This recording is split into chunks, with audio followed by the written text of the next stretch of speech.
Om Swastiastu. Welcome to my website. Link my ID /Gede Juli Arsa. Kegiatan hari ini kita akan belajar filsafat ilmu. Baik, kita putar videonya.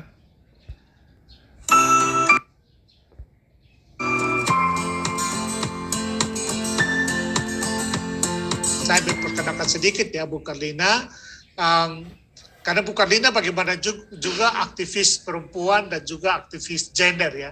Tapi saya tidak akan memperkenalkan itu, saya memperkenalkan posisi Bu Karlina sebagai saintis ya. Kalau Bapak Ibu membaca di Wikipedia, Bu Karlina disebut sebagai filsuf dan salah satu astronomer perempuan pertama di Indonesia ya. Jadi astronom. Nah, Bu Karlina tamat dari S1 dari ITB bidang astronomi ya, tetapi juga Bu Karlina memiliki minat yang kuat ya, pada bidang fisika, matematika, metafisika. Saya kira untuk matematika dan fisika ya sama dengan Pak Surya ya, Pak Terlima. Bu Karlina mendapatkan program atau mengambil program magister dan doktornya dari University College of London, Inggris, dalam bidang space science. Juga mendapatkan atau mengambil magister dan doktor filsafat dari UI. Ya. Disertasinya Bu Karlina itu berjudul Wajah-wajah Alam Semesta, ya, suatu kosmologi empiris konstruktif. Dan salah satu promotornya adalah Profesor Dr. Ing B.J. Habibie, ya, Pak Habibie. Ya. Nah, Ibu Karlina sejauh ini memang mengajar di STF Jakarta, khususnya filsafat ilmu, tetapi tentu filsafat-filsafat yang lain juga Bu Karlina kuasai. Hanya saya kira Bu Karlina banyak konsentrasi di filsafat ilmu. Ya. Di samping itu juga Bu Karlina mengajar di, setahu saya di program Pasarjana UI ya. Saya tidak tahu apakah masih di UI ya Bu Karlina? Tidak, saya tidak mengajar, tetapi sesekali saya ikut memberi ujian untuk mahasiswa doktor. Oh ya, oke. Jadi di Pasarjana UI juga termasuk ke ilmu lingkungan, saya kira Bu Karlina. Jadi pernah dulu. Ya betul. Nah, jadi artinya posisi ini berkaitan dengan filsafat ilmu. Waktu kali lalu Bu Karlina seharusnya kita kan tanggal berapa ya? Maret itu kan 26 ya. Bu Karlina sakit, saya sudah khawatir ini. Saya bilang Bu Karlina, aduh, kami tunda demi Bu Karlina karena bagi saya Bu Karlina ini aset negara nih untuk filsafat ilmu ya. Saya kira tidak bisa kita dapatkan pengganti untuk Bu Karlina bagi saya ya. Jadi saya anggap Bu Karlina yang paling baik untuk filsafat ilmu ini. Dan sekarang Bapak Ibu, Bu Karlina sudah ada di hadapan kita. Kita serahkan sepenuhnya kepada Bu Karlina karena ini kelas kuliah. Saya juga akan duduk sebagai mahasiswa untuk mendengar Ibu Karlina. Silakan Ibu Karlina. Terima kasih Pak Samuel Lucy untuk pengantar. Saya sendiri ketika diminta ini untuk memberi ya katakan diskusi ya, kalau kursus begitu boleh saja disebut demikian, tapi saya akan lebih nanti mengajak kita bersama-sama untuk berdiskusi begitu dengan Anda semua rekan-rekan dosen. Nah, tema yang diberikan pada saya memang tidak mudah karena filsafat ilmu itu sangat luas. Betul bahwa saya perlu merancang untuk 4 pertemuan, termasuk di dalamnya yang ingin saya sampaikan adalah tentang kebenaran ilmiah, tetapi bukan semata-mata kebenaran ilmiah, karena tadi latar belakang yang disampaikan oleh Pak Samuel Lucy, dan sebelumnya saya pernah memberi juga, waktu itu masih bisa hadir ya sebelum COVID ya, itu kosmologi. Nah ini sebetulnya memang bidang yang sangat menarik dan bersentuhan dengan lalu diskusi dan bahkan perdebatan dengan teologi. Jadi 2 bagian terakhir nanti ketika kita bicara tanggung jawab ilmiah, ilmu dan masyarakat, lalu nilai-nilai, itu saya ingin kita juga berdiskusi dan saya akan memberikan bahan-bahannya pemantik diskusi itu bagaimana kebenaran ilmiah di dalam kelindannya dengan kebenaran filosofis dan dengan kebenaran teologis. Karena ini adalah problem yang kita hadapi sehari-hari. Kita tidak bisa lalu mengabaikan, sudah kita bicara ilmu pengetahuan saja dalam konteks filsafat ilmu. Dan itu sejarahnya panjang sekali. Jadi saya memang karena 4 kesempatan saya membagi di dalam 4 hal yang akan kita bicarakan. Nanti saya akan perlihatkan apa 4 hal itu. Tetapi pertama-tama saya ingin mengucapkan terima kasih yang sedalam-dalamnya kepada Universitas Kristen Satya Wacana yang mengundang saya dan Pak Samuel Lucy yang selama ini menjadi penghubung begitu ya, dan juga teman diskusi. Saya ingat ketika saya dijemput dari Jogja ya, waktu itu saya mendarat di Jogja, sepanjang perjalanan kami banyak sekali berdiskusi gitu. Jadi terima kasih atas undangan ini, suatu kehormatan bagi saya dan terutama suatu kegembiraan yang sangat besar bisa berdiskusi dengan rekan-rekan dosen dari perguruan tinggi yang berbeda begitu. Tidak banyak teman diskusi dalam bidang filsafat ilmu terus terang, apalagi kalau sudah spesifik masuk ke kosmologi. Nah, saya akan menayangkan slide nanti, dan dalam kuliah ini nanti dalam diskusi ini kalau ada pertanyaan silakan, tidak apa-apa diajukan saja, tidak usah menunggu saya sampai selesai. Jadi bisa angkat tangan lalu nanti kita stop sebentar, kita diskusi, karena supaya tidak kaku begitu ya. Jadi seperti jangan seperti betul-betul kuliah, apalagi tidak berhadapan langsung. Saya masih tetap, meskipun senang dengan ada teknologi ini, tapi tetap merasa bahwa pertemuan tatap langsung itu tidak tergantikan. Karena biasanya di kelas itu kalau mengajar kan kita tidak duduk diam, tapi berjalan ke sana kemari. Hanya kalau saya berjalan nanti saya hilang dari tangkapan kamera. Begitu. Jadi saya terpaksa duduk dengan tenang di hadapan Anda semua. Baik, saya akan mulai saja dengan tayangan. Jadi saya akan share screen, mudah-mudahan bisa ditangkap dengan baik.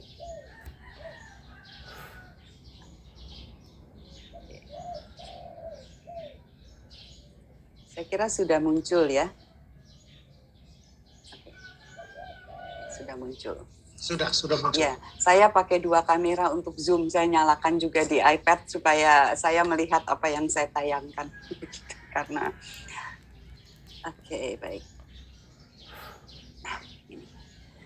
Nah, jadi saya membagi ini berdasarkan beberapa pertanyaan sebetulnya. Apa itu pengetahuan dan apakah ilmu pengetahuan?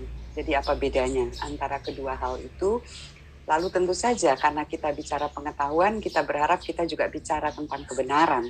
Tapi apa itu kebenaran ilmiah dan bagaimana menemukannya? Apa justifikasinya? Apa batas-batasnya? Apa hubungannya dengan kebenaran-kebenaran yang lain di dalam dunia kehidupan sehari-hari kita? Dan bagaimana melihat konteks kebenaran ilmiah di dalam hidup sehari-hari itu? Nah, ini yang akan antara lain yang akan menjadi bagian. Jadi saya bagikan ini ke dalam 4 persoalan umum, yaitu ilmu pengetahuan dan filsafat ilmu. Apa yang dipelajari ilmu? Nah, ini yang kalau dalam bahasa filsafat itu kan disebut ontologi ilmu. Lalu kemudian pengetahuan ilmiah itu sendiri, kebenaran ilmiah dan justifikasinya, ini menyangkut epistemologi dan metodologi. Dan yang terakhir adalah ilmu masyarakat dan tanggung jawab ilmiah. Karena setiap masyarakat ilmiah, baik sebagai komunitas ilmiah maupun sebagai individu, itu punya tanggung jawab.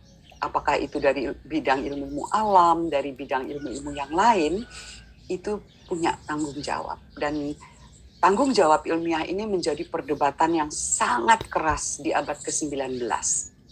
Waktu itu terjadi, karena ilmu berkembang dengan sangat pesat dan abad ke-19 itu luar biasa menarik dengan temuan-temuan, maka menarik banyak sekali minat masyarakat umum.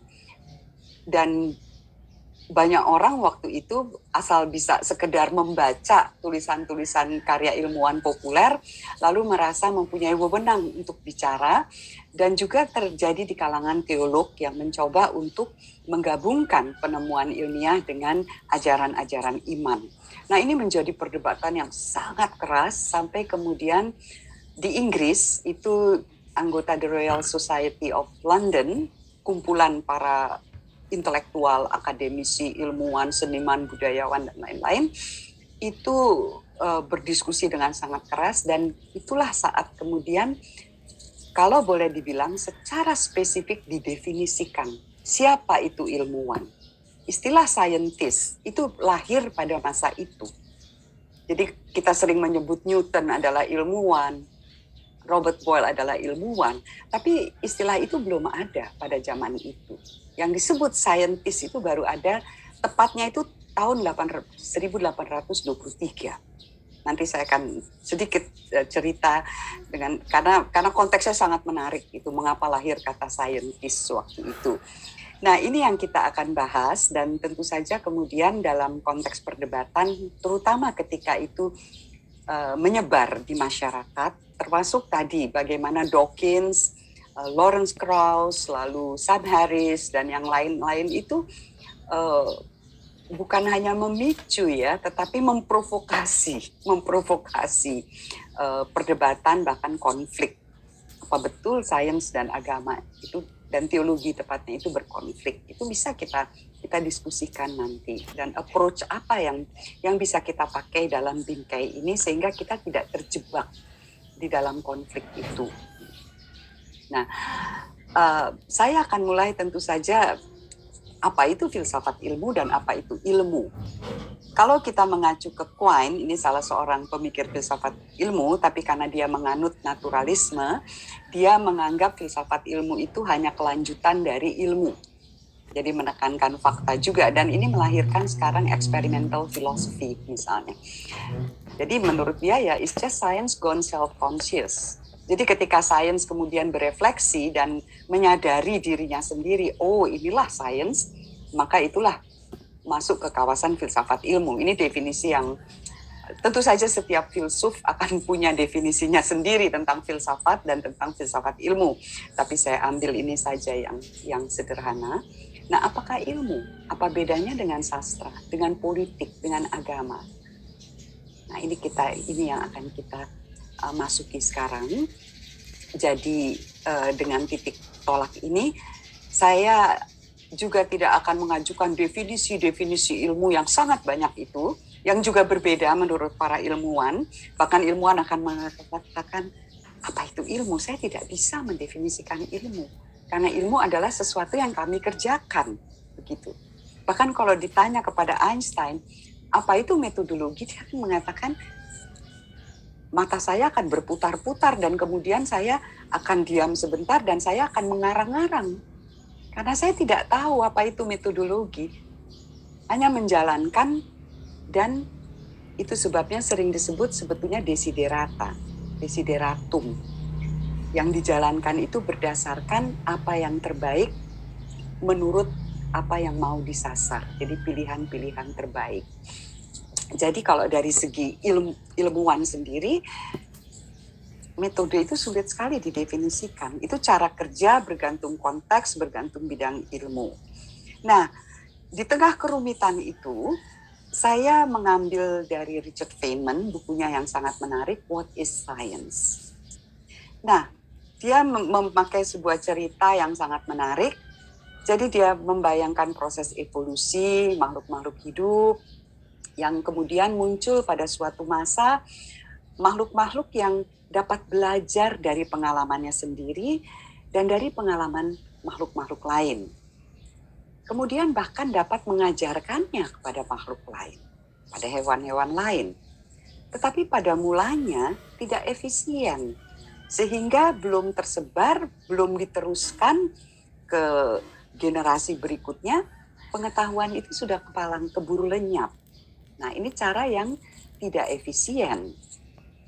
Nah, kemudian dia lanjutkan, barangkali lalu ada suatu masa ketika kecepatan belajar sekelompok makhluk dari spesies tertentu yang meningkat begitu rupa, sehingga apa yang diperoleh, yang dipelajari, keburu diteruskan kepada generasi berikutnya sebelum lenyap. Nah, disinilah lahir dalam kelompok itu kemungkinan mengumpulkan pengetahuan. Jadi bisa terkumpul pengetahuan. Ini gejala baru di bumi. Tetapi bukan tanpa kelemahan.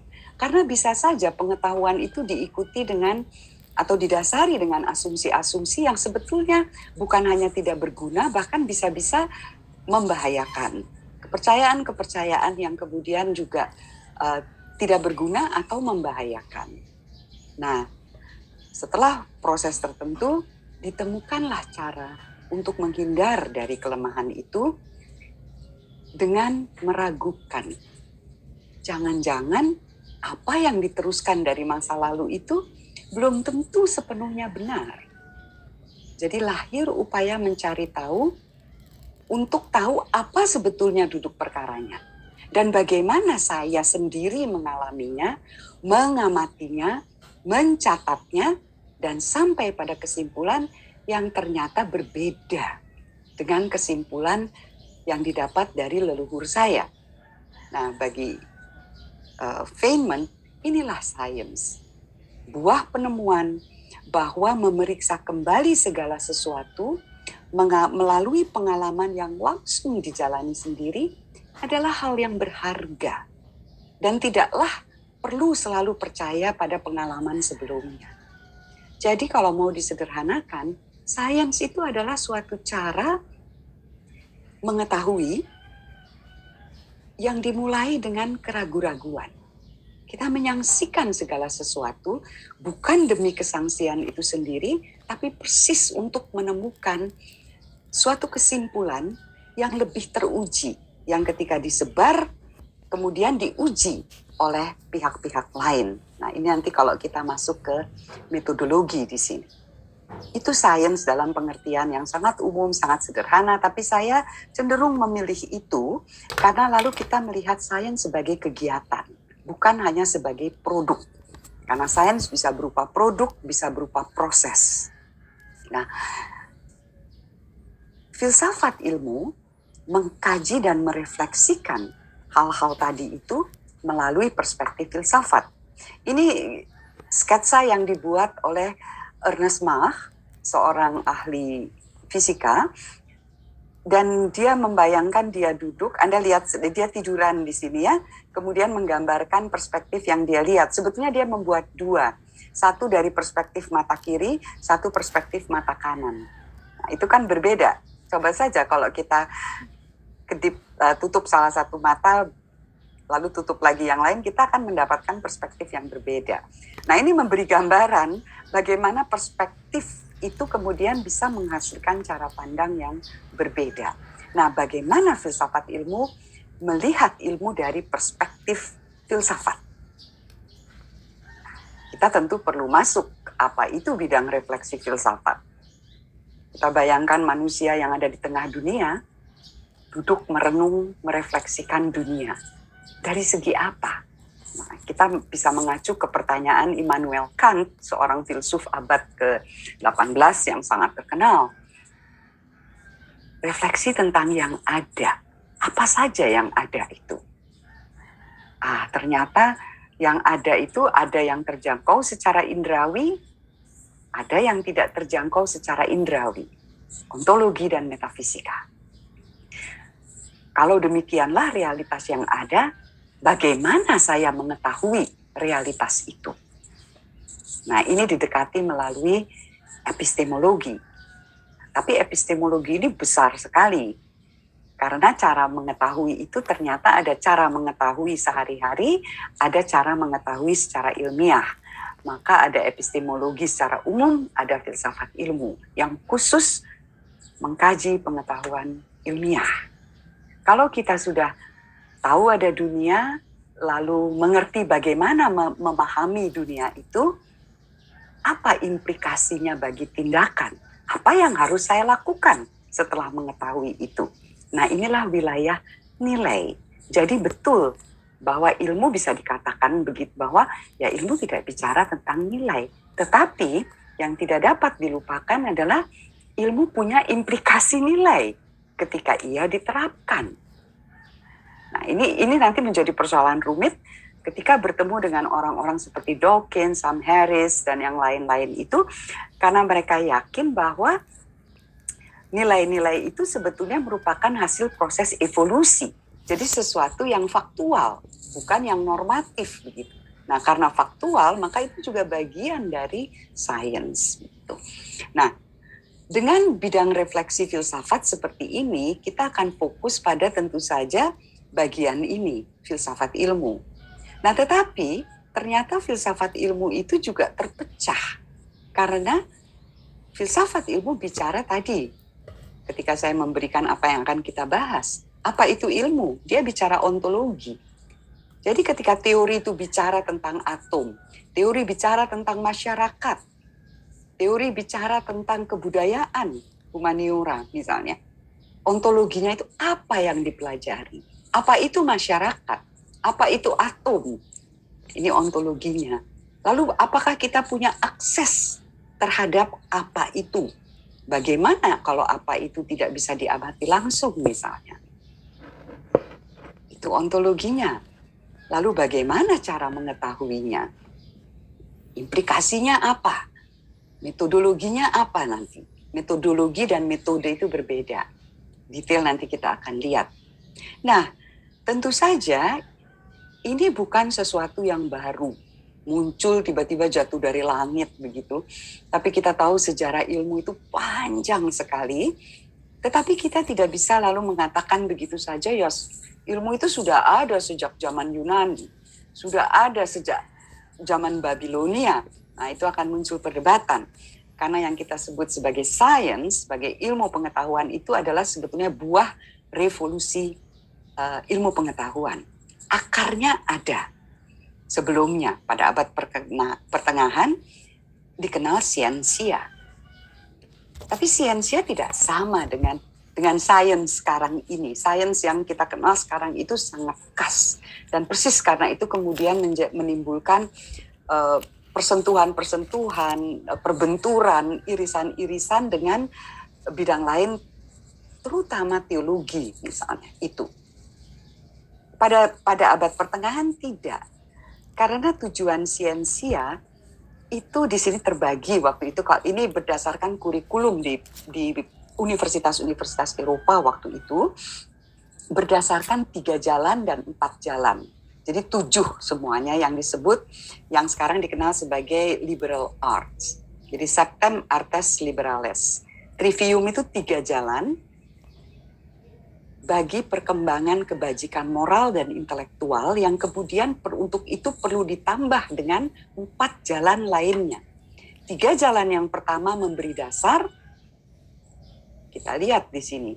Ada gramatika, dialektika, retorika, yang kemudian ditambah jalan berikutnya kemampuan seni, matematika, dan pengetahuan alam. Jadi kemampuan berbahasa, berpikir, bahkan di sini kalau bicara retorika itu bukan sekedar kemampuan untuk berorasi begitu ya, berdebat, tetapi termasuk jurisprudensi, termasuk membaca teks-teks teologi itu masuk di sini. Masuk di sini. Tujuannya apa? Mencapai kebajikan. Jadi wisdom itu bagian dari ujungnya siensia. Maka nalar, logika itu hanya bagian saja dari keseluruhan kemampuan akal budi. Kita sering mengatakan harus mengembangkan nalar untuk mencapai ilmu pengetahuan. Tapi tidak cukup. Nalar saja tidak cukup. Dan ini terlihat. Karena nalar itu hanya bersifat diskursif, analitik. Tetapi tidak kemudian membawa keseluruhan berpikir yang kritis, yang tajam, yang membuat jarak. Nah, ini diperlukan keseluruhan akal budi. Ini kalau kembali ke zaman filsafat Yunani itu kan memang dibedakan gitu loh, antara rasio dibedakan dengan nous, kalau dari Indonesia kan ya akal budi dan nalar nalar bagian dari akal budi tapi bukan keseluruhan. Nah, ini yang membedakan dengan sains modern. Karena seringkali lalu hanya pada level diskursifnya yang ditekankan. Nah, dengan titik tolak ini, kita lihat pembagian, ini sudah umum sekali diketahui ilmu pengetahuan dalam bingkai yang sekarang kita kenal. Yang real dan formal. Tentu saja yang tidak berarti bahwa yang formal itu tidak real, tapi di sini yang katakan menyangkut hal-hal yang tangible begitu ya. Nah, yang formal itu logika, matematika, statistik, ilmu komputer itu betul-betul menyangkut hal-hal ilmu formal katakan. Sementara yang real terbagi menjadi ilmu kealaman, baik hayati maupun non-hayati, sosial dan keperilakuan, dan humaniora. Teologi masuk bagian humaniora, filsafat masuk humaniora. Nah, dari sini kita melihat bagaimana ada aplikasi praktisnya menjadi ilmu-ilmu terapan, rekayasa, teknologi, tetapi juga pengembangan konseptual dan peran filsafat ilmu ada di sini, di pengembangan penelaahan konseptual, metodologi, validasi eksperimen, itu ada di situ. Nah, dari sini kita kemudian tentu bertanya-tanya ya, apa sih ide dasarnya? Sehingga filsafat ilmu juga berkembang. Bukan hanya ilmu yang berkembang, tapi filsafat ilmu. Idenya sederhana. Kita hidup dalam satu dunia. Dan dunia itu berisi macam-macam gejala. Yang bisa dijelaskan dan bisa dimengerti melalui ilmu. Aneka ilmu, bukan hanya ilmu alam. Gejala masyarakat, gejala sosial, gejala budaya, gejala alam, hayati, non-hayati. Maka pernah muncul pertanyaan, bahkan sampai sekarang muncul pertanyaan, bagaimana bidang ilmu yang berbeda itu saling berhubungan. Sehingga ketika saya bicara dari segi kosmologi, saya bicara dari segi fisika, ilmuwan dari bidang lain itu mengerti. Oh, Anda itu bicara dalam konteks fisika. Tetapi saya mengerti apa yang Anda pahami. Karena setiap ilmu kan punya terminologinya sendiri. Lalu lebih jauh lagi, para filsuf ilmu seperti Carnap, Maurice Schlick di awal abad ke-20 yang membentuk lingkaran Wina yang sangat terkenal dengan positivisme logisnya itu bertanya-tanya, adakah bahasa ilmiah terpadu? Adakah bahkan ilmu terpadu, di mana semua bidang ilmu yang begitu bervariasi, kemudian sebetulnya dasarnya satu. Pernah ada upaya misalnya, psikologi itu kan pada akhirnya bisa diturunkan, terus diturunkan ke biologi, biologi diturunkan ke kimia, kimia diturunkan pada akhirnya fisika. Jadi semua kemudian pakai bahasa fisikalistik. Apakah bisa seperti itu? Nah, ini juga muncul perdebatan. Tapi intinya pencarian akan ilmu terpadu, logika terpadu, itu bahkan masih berlanjut sampai sekarang. Dalam fisika saya beri contoh, ada elektrodinamika, ada fisika kuantum, ada teori gravitasi. Nah, ini semua kemudian melahirkan pertanyaan, apakah ada fisika terpadu? One grand unified theorem. Satu teori terpadu yang bisa menjelaskan seluruh alam semesta. Dalam pencarian sekarang ini. Itu salah satu yang juga menjadi pertanyaan. Tetapi kemudian ini tentu saja menimbulkan pertanyaan lebih lanjut. Sekarang kita lihat contoh. Peristiwa alam, gerhana matahari. Salah satu peristiwa paling indah di alam, gerhana matahari, luar biasa. Saya yakin ada di antara Anda yang pernah mengalami, karena Indonesia sudah lebih dari 1 kali dilewati gerhana matahari total. Ini peristiwa alam, bisa dijelaskan. Tetapi, apa yang merupakan peristiwa alam bisa ditafsirkan secara politik. Kita lihat apa yang terjadi. Pada tahun 1504, bahkan sebelumnya, sebelum Masehi, perang Lydia Medes, ini Trojan War kalau tidak salah ini, itu memanfaatkan gerhana matahari total, the Black Sun.